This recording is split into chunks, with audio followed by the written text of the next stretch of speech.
হচ্ছে আওয়ামী লীগের কার্যক্রম নিষিদ্ধর পরে, অর্থাৎ যেই মেরুকরণের মধ্য দিয়ে তারেক রহমানকে সম্পূর্ণ মাইনাস করার একটি কৌশল করা হয়েছিল, সেটিকে তারা ভেদ করে আবার মাঠে ফিরে দলের সম্পূর্ণ নেতৃত্বের হাল ধরেছেন তারেক রহমান।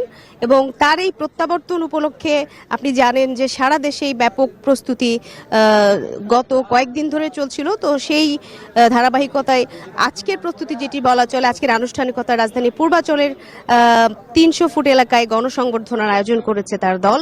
এবং সেখানে বিশাল একটি মঞ্চ রয়েছে এবং দুই পাশে নেতাকর্মীরা তাকে স্বাগত জানানোর জন্য গত 2 দিন ধরে সারা দেশের বিভিন্ন জায়গা থেকে এসে অবস্থান নিয়েছে, এক নজর দেখার জন্য অবস্থান নিয়ে রয়েছে এই বিমানবন্দর থেকে শুরু করে একেবারে সেই মঞ্চ পর্যন্ত, এমনকি এভার কেয়ার হাসপাতাল এবং গুলশান পর্যন্ত তাকে স্বাগত জানানোর জন্য বিভিন্ন ব্যানার ফেস্টুন নিয়ে দাঁড়িয়ে রয়েছে যারা সাধারণ নেতাকর্মী রয়েছে তারা। আর ভেতরেতেও আসলে যারা সিনিয়র নেতাকর্মী, নীতি নির্ধারণী পর্যায়ের এবং পরিবারের সদস্য, তারা তাকে বরণ করে নিচ্ছেন। এবং তারেক রহমানের সঙ্গে কিন্তু তার পরিবারের সদস্যরা রয়েছে, তার সহধর্মিণী ডক্টর জুবাইদা রহমান এবং তার কন্যা ডক্টর জাইমা রহমান একসঙ্গে রয়েছে এবং পরিবারের সদস্যরা তাদেরকে সংবর্ধনা জানাচ্ছেন। বিশেষ করে ডক্টর জুবাইদা রহমানের পরিবারের সদস্যরা তারা শুভেচ্ছা জানাচ্ছেন।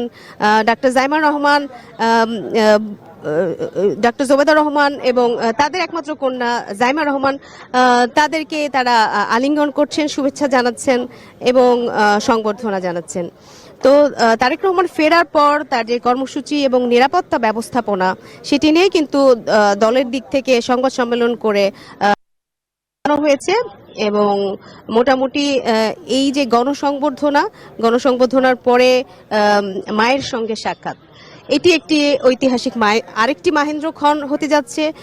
গত 1 মাস ধরে জীবন মৃত্যু সন্ধিক্ষণে রয়েছেন মা এবং নানা কাঠখড় পুড়িয়ে অবশেষে তিনি আসছেন এবং মায়ের সঙ্গে তার আলিঙ্গন হবে। এবং মা ছেলের আরো একটি আবেগঘন দৃশ্য আসলে সেখানে দেখা যাবে। গণতন্ত্রের জন্য বেগম খালেদা জিয়ার যে ত্যাগ এবং এই দীর্ঘ 17 বছরের যে নির্বাসিত জীবন, সেই নির্বাসিত জীবনে একমাত্র ভাই আরাফাত রহমান কোকো, তার মৃত্যুতে তিনি ছিলেন বিদেশ বিভুঁয়ে, তিনি আসতে পারেননি রাজনৈতিক কারণে এবং মায়ের অসুস্থতার সময়ও তিনি পাশে থাকতে পারেননি এবং কারাগারে যখন বেগম খালেদা জিয়া ছিলেন। সব মিলিয়ে রাজনৈতিক নানা নিপীড়নের মধ্য দিয়ে বাংলাদেশের যে কয়েকজন রাজনৈতিক নেতারা, তার মধ্যে অন্যতম একজন মজলুম হিসেবে রাজনৈতিক যে সংগ্রাম, সেটি বন্ধুর পথ পাড়ি দিয়েছেন তারেক রহমান। এবং আজকে সেই মাহেন্দ্রক্ষণ, দল বলছে এটিকে তারা রাজস্বিক প্রত্যাবর্তন বলবে না, তারা বলছেন ঘরের দেশের ছেলে দেশে ফিরছে।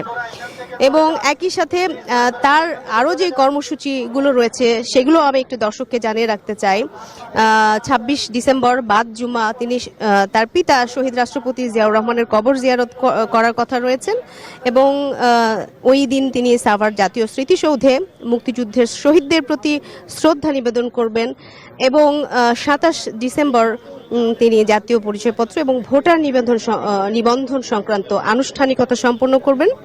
এছাড়াও শহীদ শরীফ ওসমান হাদির কবর জিয়ারত করবেন।